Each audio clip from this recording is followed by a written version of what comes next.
윤석열 정부처럼 지금 초지일관 친일 행보를 펼친 정부는 없었다. 그리고 내년 총선을 앞두고 있는 시점에서 이 친일 행보가 과연 어떤 변수로 떠오를지 이런 것들이 지금 이제 예의주시되고 있는 시점인 것 같습니다.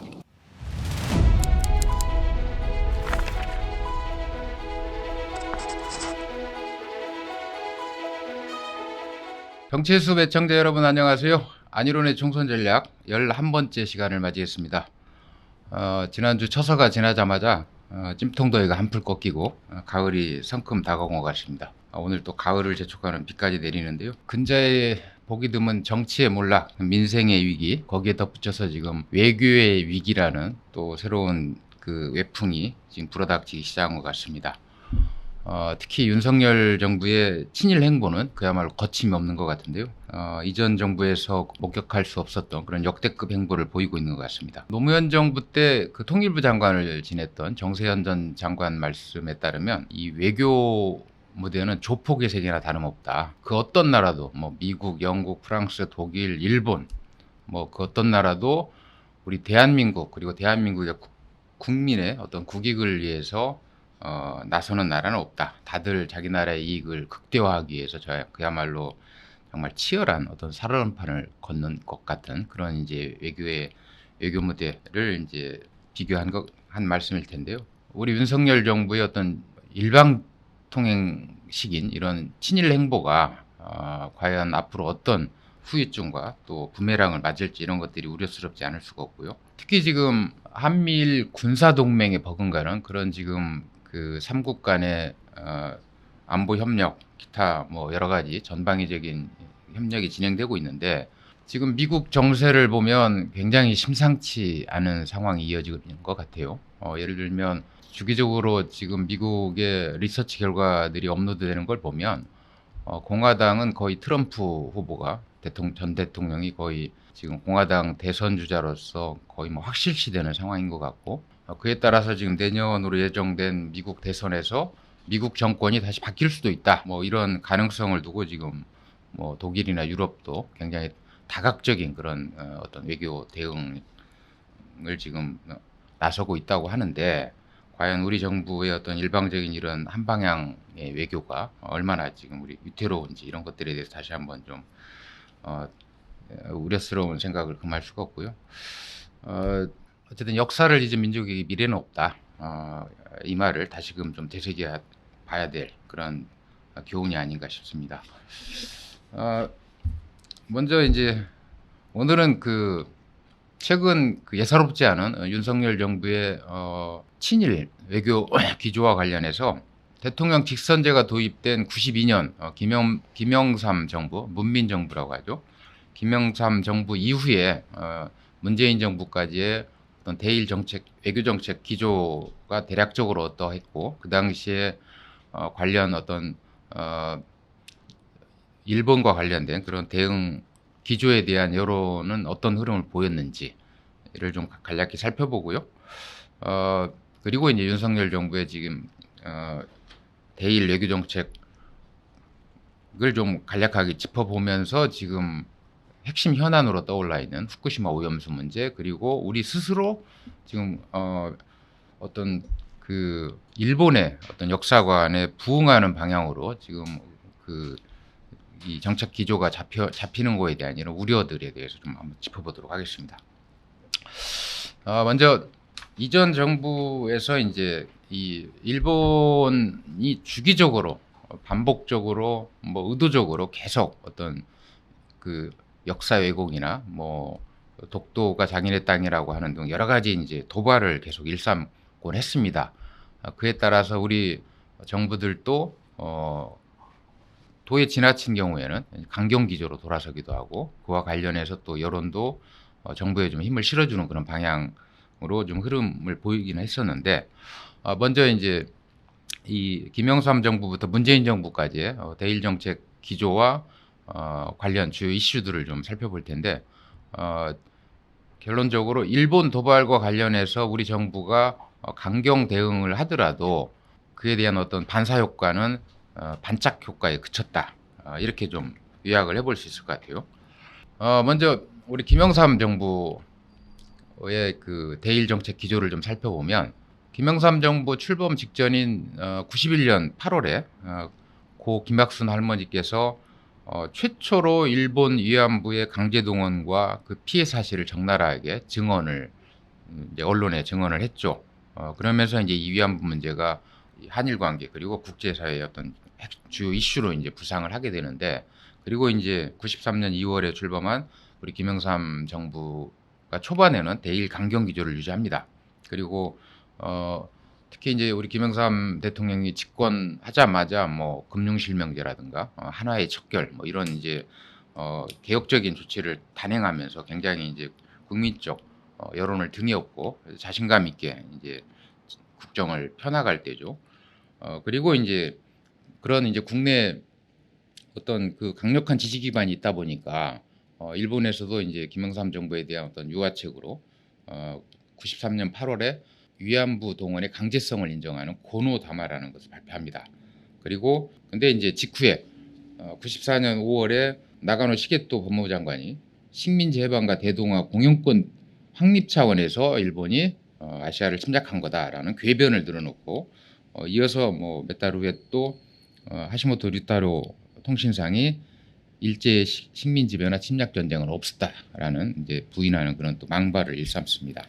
그러니까 이제 우리 김영삼 대통령이 3.1절 기념사에서 도덕적 우위에 입각한 일본에 대한 자구 조치를 선언하고, 이제 분위기가 냉랭해지니까 95년 8월 무라야마 총리 담화를 발표하죠. 식민지배에 대해서 처음으로 공개적인 사죄와 통절의 반성의 뜻을 표하며 진심으로 사죄한다라는 일본 총리의 담화를 발표합니다.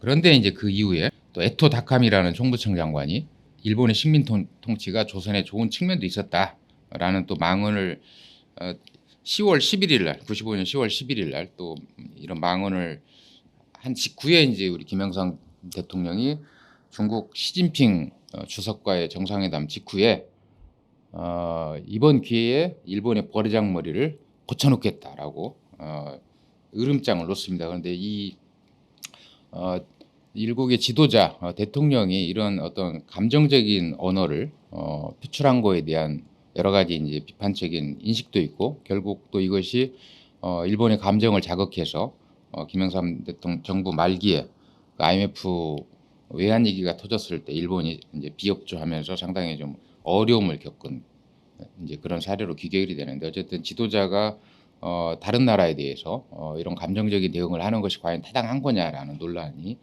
지금까지 이어지고 있고, 이게 지금 윤석열 정부에도 뭔가 하나의 좀 역사적 교훈이 됐으면 좋겠다 이런 생각을 해봅니다.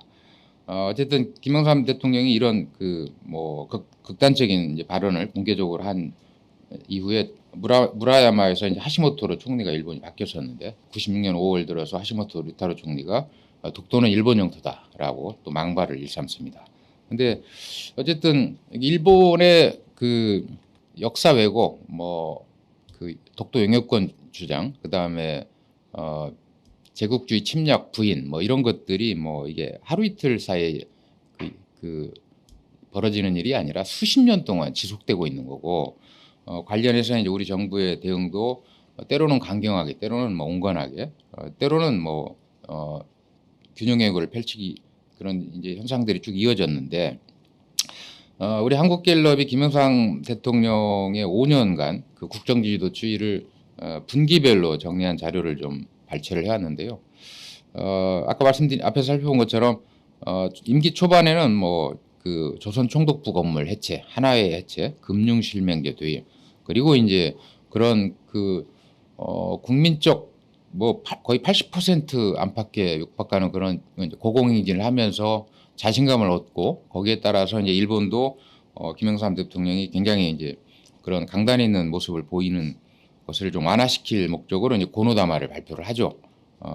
그런데 그 이후에 이제 계속 그런 망발이 또 반복되고, 또 국내에서는 이제 뭐 성수대교 붕괴, 삼풍백화점 붕괴, 뭐 그리고 임기 말에는 이제 IMF 외환위기가 터지고, 특히 이제 그 김영삼 대통령 아들인 김현철 국정농단 측근 비리 뭐 이런 것들이 터지면서 거의 임기 말에는 뭐 한 자릿수로 쓸쓸하게 이제 퇴장을 하게 됩니다. 근데 어쨌든 그 중간쯤에 보시면 국정 지지도가 한 20%대로 떨어졌던 95년, 96년 사이인데 95년경이죠. 이때 이제 지지율이 중간에 이제 출렁하면서 20%대로 이제 하락했는데 대일본 강경 기조를 펼치면서 40%대까지 깜짝 반등을 합니다. 그런데 이게 이제 오래 가지 못하고 결국 국내 여러 가지 어떤 악재, 위기 관리에 실패하면서 결국 마지막 긍정률이 6%로 마감을 한 그런 이제 사례를 살펴봤습니다. 반면에 이제 바로 이어서 이제 집권한 우리 김대중 대통령은 초지일관 대일 관계를 가장 원만하게 펼친 것으로 평가를 받습니다. 그리고 그런 조용한 어떤 균형 외교, 실리 외교를 펼치면서 일본 측으로부터 그 과거 침략 행위에 대한 역사적 어떤 그 범죄 행위에 대한 사과를 끌어냈고 또 이를 문서화하는 데도 성공하죠. 그리고 과감하게 일본의 문화를 개방하고 이 당시에도 굉장히 뭐 국내에서는 뭐 반론이 많았죠. 그럼에도 불구하고 이 문화 교류가 급진전되고 이것이 결국 한류 열풍의 어떤 시발점으로 해석하는 평가도 있는데 어쨌든 김대중 대통령이 취임하고 98년 취임한 해 10월에 김대중 오부치 공동선언을 발표합니다. 오부치 총리하고 이제 21세기 새로운 한일 파트너십 선언을 이제 끌어냈고 그리고 이제 김영삼 정부 때 그 무라야마 전 총리가 이 역사적 사실에 대해서 반성과 사과를 한 부분을 당국 간에 문서화하는 데도 합의를 합니다.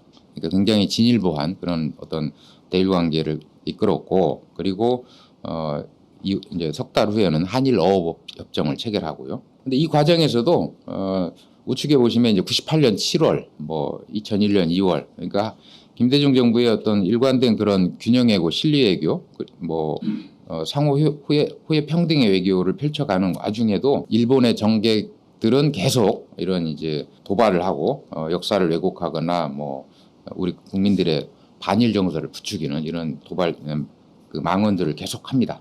근데 어쨌든 우리 김대중 대통령이 이런 그 어떤 내각 강요나 아니면 그 일본 정객들의 이런 그 망언에 일희일비하지 않고 처음에 설정한 그런 균형외교, 실리외교의 관점을 계속 유지하면서 가장 균형 잡힌 실리외교를 펼친 것으로 지금 역사적으로도 평가를 받고 있는 것 같고요.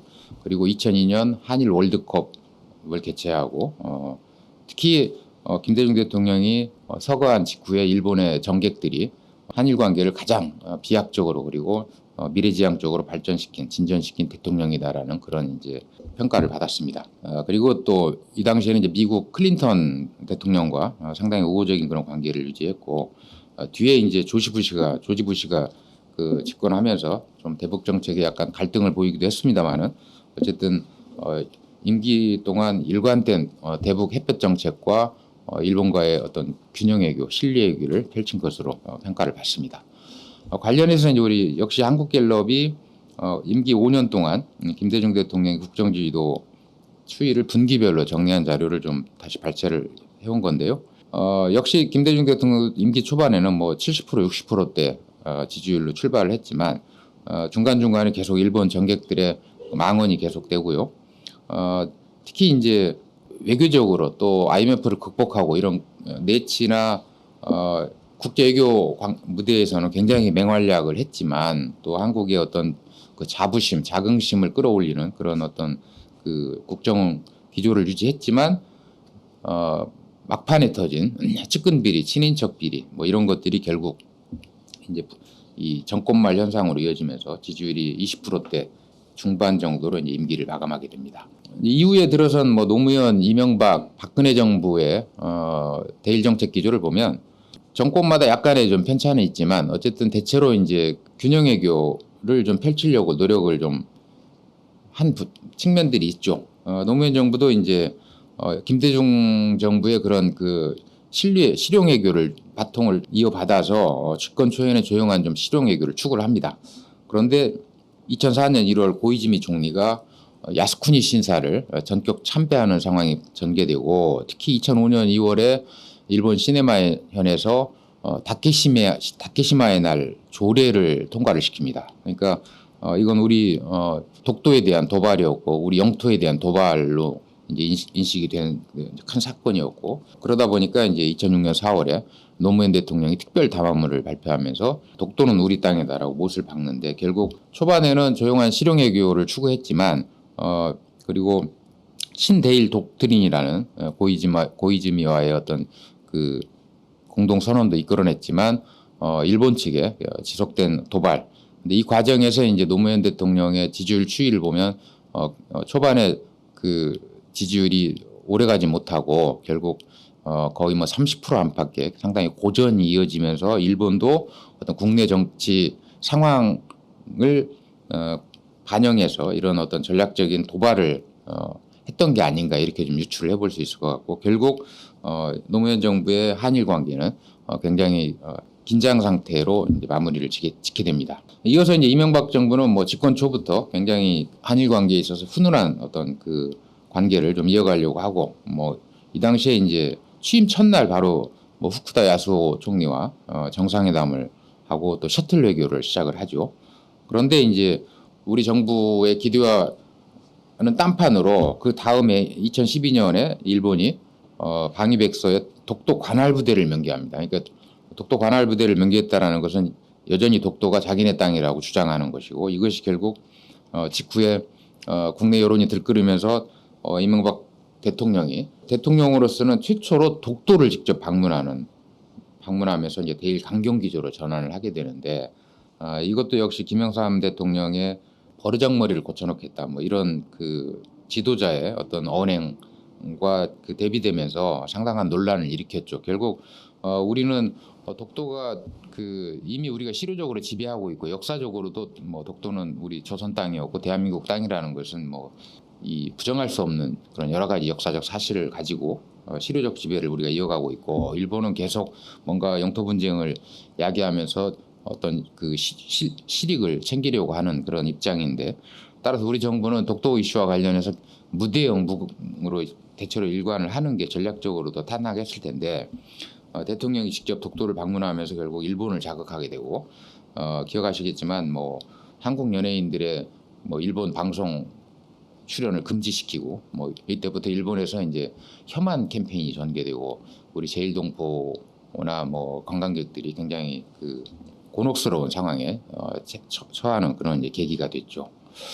이어서 이제 박근혜 정부가 이제 들어서서 집권 초에는 상당히 이제 이런 그 이명박 정부 말기에 그런 한일 그 기조를 이어받아서 상당히 강경 기조를 유지합니다. 그리고 3년 연속 이 광복절 기념사를 통해서 일본군 위안부 문제 해결을 촉구합니다. 그러니까 일본이 굉장히 민감하게 반응하는 이제 위안부 문제를 3년 연속 광복절 축사에서 이제 촉구를 하고 그리고 이제 취임 3년 만에 한일 국교 정상화 50주년을 맞아서 첫 정상회담을 개최하고 이제 우호 관계로 전환을 하게 되는데 그러니까 초반에는 굉장히 이제 긴장 관계를 유지했고 중반 넘어가면서 이제 한일 관계가 좀 그 복원되고 그리고 이제 위안부 지금도 논란이 되고 있는 위안부 피해자 문제 해결을 합의하고 일본 총리가 사죄와 반성을 하고 10억 엔을 우리 그 일본이 출연하는 10억 엔의 화해 치유재단을 설립하는 것으로 위안부 문제 해결에 대한 합의를 하게 되는데 어쨌든 임기 초에는 굉장히 이제 냉랭했지만 그 박근혜 정부 말기에는 일본과의 관계가 상당히 좀 그 일본의 입장을 많이 이제 그 반영해주면서 결국 긴장 관계가 완화되는 그런 이제 상황으로 이제 박근혜 정부가 마무리를 지었는데 이 박근혜 정부가 이제 결국 임기를 채우지 못하고 이제 탄핵이라는 그런 이제 수모를 거치면서 이제 임기가 조기에 일단락됐고 직후에 이제 문재인 정부가 들어섰잖아요. 우리 문재인 정부는 뭐 문민정부 이후에 임기 5년 동안 초강경 모드로 일본 외교 정책을 구사한 유일한 대통령으로 지금 기록이 될 것 같습니다. 처음부터 끝까지 일본의 거의 뭐 강경 공세적인 그런 어떤 국정 기조를 유지했고 특히 이제 중간에 뭐 이전 정부에서 경험할 수 없었던 뭐 일본의 어떤 그 무역 규제 그리고 이제 화이트리스트 제외 뭐 이런 이제 도발 이어지고 결국 임기 말까지 초강경 모드를 유지하게 됩니다. 잠깐 이제 문재인 정부의 5년의 어떤 대일 정책 기조를 좀 살펴보면 집권 초부터 뭐 계속 그 강경 기조를 유지하고요. 특히 이제 2018년 10월에 이 우리 징용 피해자들이 그 손해배상 청구를 했던 사건이 이제 대법원에서 이제 확정이 됩니다. 그래서 신일본 제철의 재상고를 기각하고 우리 징용 피해자들의 손해배상 청구권을 인용하면서 한일 협약에 따라서 이 징용 피해자들의 청구권이 소멸된 것이 아니다라는 취지의 이제 선고를 내리죠.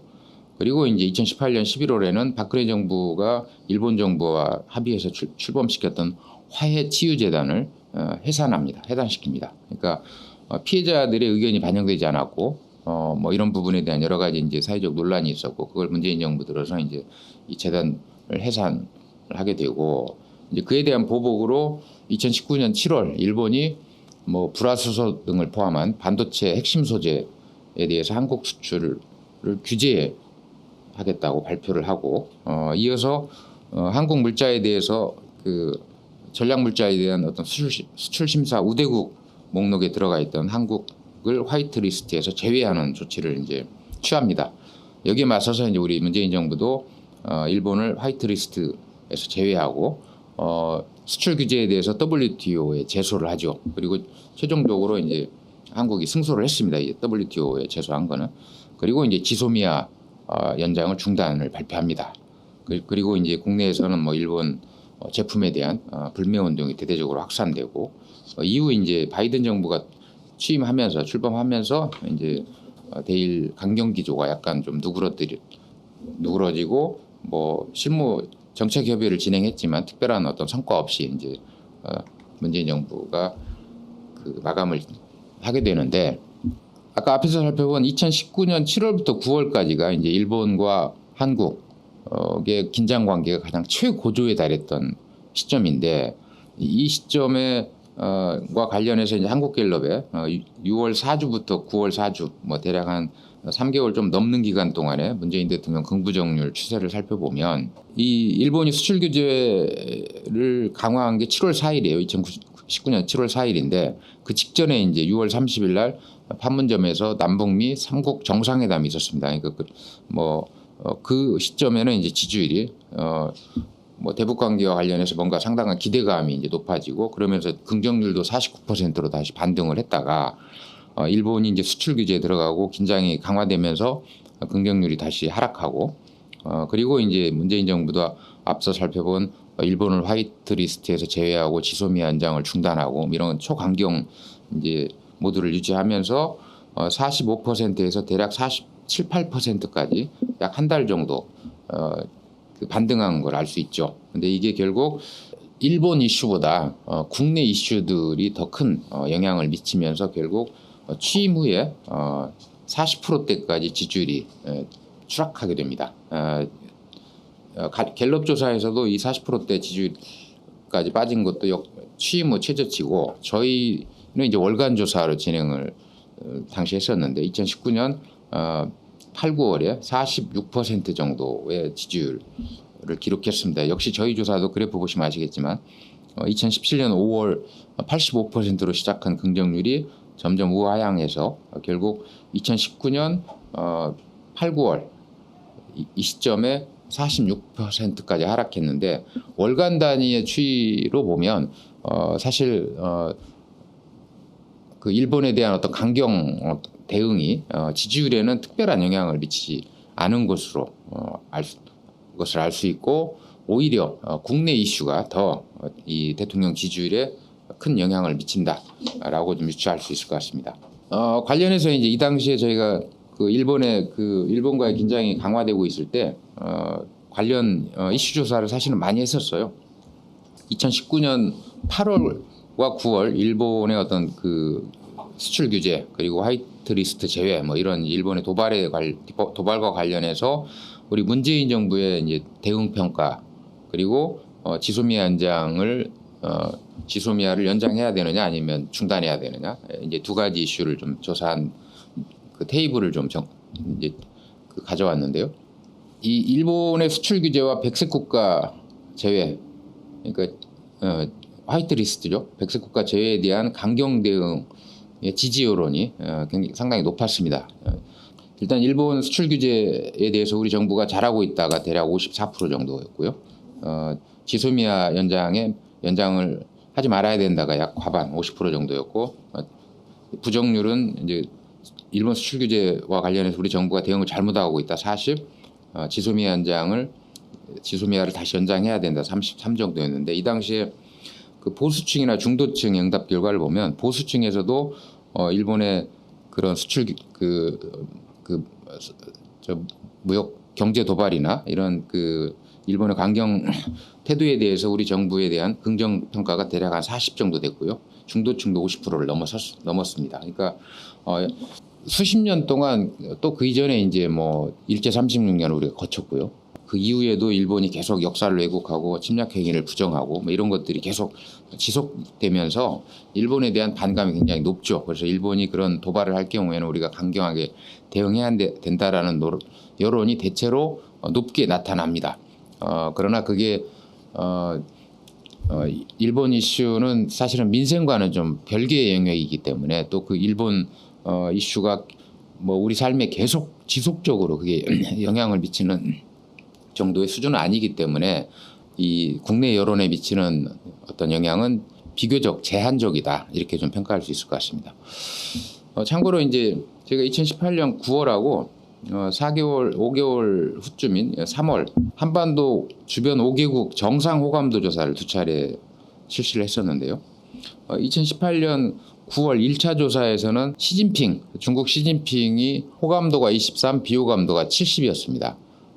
같은 조사에서 일본 아베 총리의 호감도는 10, 비호감이 83. 그러니까 일본 아베 총리에 대한 그 반감이 가장 강했고요. 2차 조사 역시 추세는 비슷한데 시진핑 호감도 20, 비호감 74. 그러니까 호감도가 낮아지고 비호감도가 좀 높아졌죠. 그러니까 이게 2018년, 19년 이 시점이면 역시 중국도 굉장히 고압적인, 그리고 동북공정이나 뭐 이런 거에 대해서 계속 우리에 대해서 도발을 하던 그런 상황이 이어지면서 이제 중국에 대해서도 반감이 높아지던 때였고, 역시 일본 2018년, 19년이 문재인 정부 때이기 때문에 이때는 이제 일본과의 굉장히 그 긴장 관계가 높아져 있는 상황이었기 때문에 아베에 대한 호감도는 낮아지고 비호감도는 높아진 걸 알 수 있습니다. 그런데 이게 이제 2016년 이제 사드 설치하고 그 이후에 중국이 대대적인 한한령을 내리고 뭐 사드 보복을 이제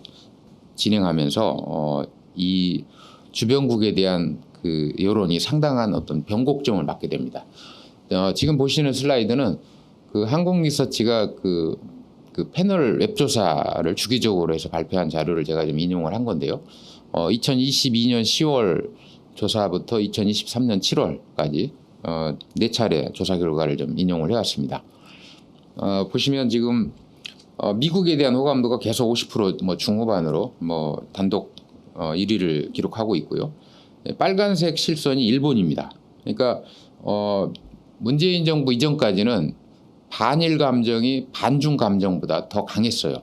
근데 문재인 정부 들어서면서 일본과 굉장히 그 긴장 모드를 유지하고, 반면에 중국이 또 굉장히 고압적이고 뭐 그 어처구니 없는 터무니없는 그런 이제 그 문화 왜곡, 역사 왜곡을 이제 진행하고, 더군다나 이제 그 사드 보복까지 추진하면서 이 감정에 이제 상당한 온도차가 발생합니다. 그래서 중국이 지금 검정색 실선으로 되어 있는 그게 중국의 이제 그 호감도를 나타내는 건데, 중국은 지금 2022년 10월부터 최근 조사까지 20% 중반대, 그러니까 일본보다 오히려 호감도가 두 자릿수 정도 지금 낮은 상황입니다.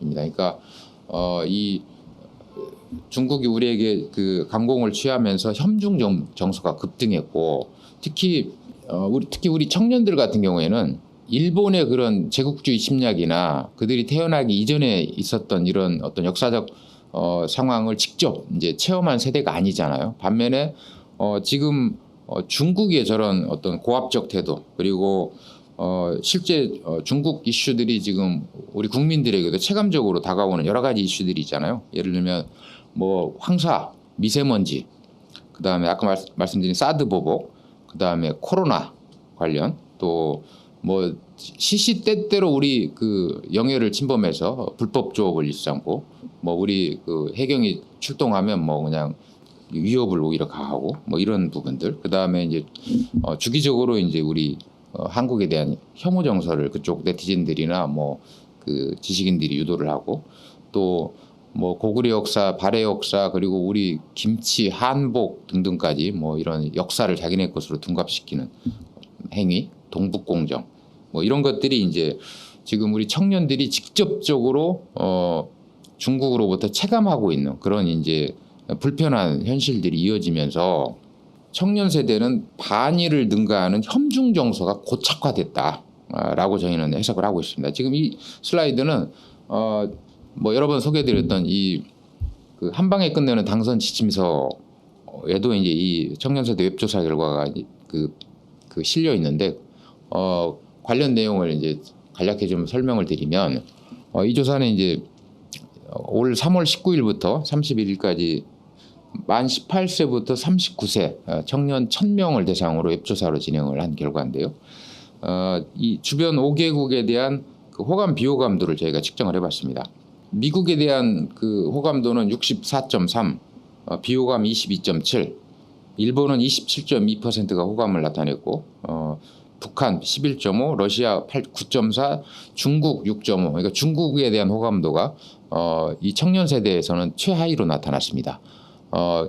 이게 이제 전체 응답 결과는 그렇고 진보층 특히 이제 뭐 민주당 지지층이 많은 진보층 역시 이 순위에 뭐 변화는 없고요. 그 미국에 대한 호감도는 진보층의 호감도는 55.3, 일본은 12.8, 중국은 5.7입니다. 그러니까 진보적인 청년 세대도 일본에 대한 호감도도 12.8%로 매우 낮지만 중국은 5.7, 거의 절반도 안 되는 수준이죠. 일본과 중국에 대한 이 정서가 진보 보수 중도를 불문하고 상당한 청년 세대 내에 어떤 지각 변동이 일어났다. 그게 이제 예를 들면 사드 보복이라든가 뭐 중국의 그런 고압적인 태도들이 이어지면서 이런 어떤 청년 세대의 정서적 어떤 변화가 이 여론에 반영되고 있는 걸로 보여지고, 반면에 이제 우측의 비호감도를 보시면 당연히 이제 미국에 대한 비호감도는 20%대로 가장 낮고요.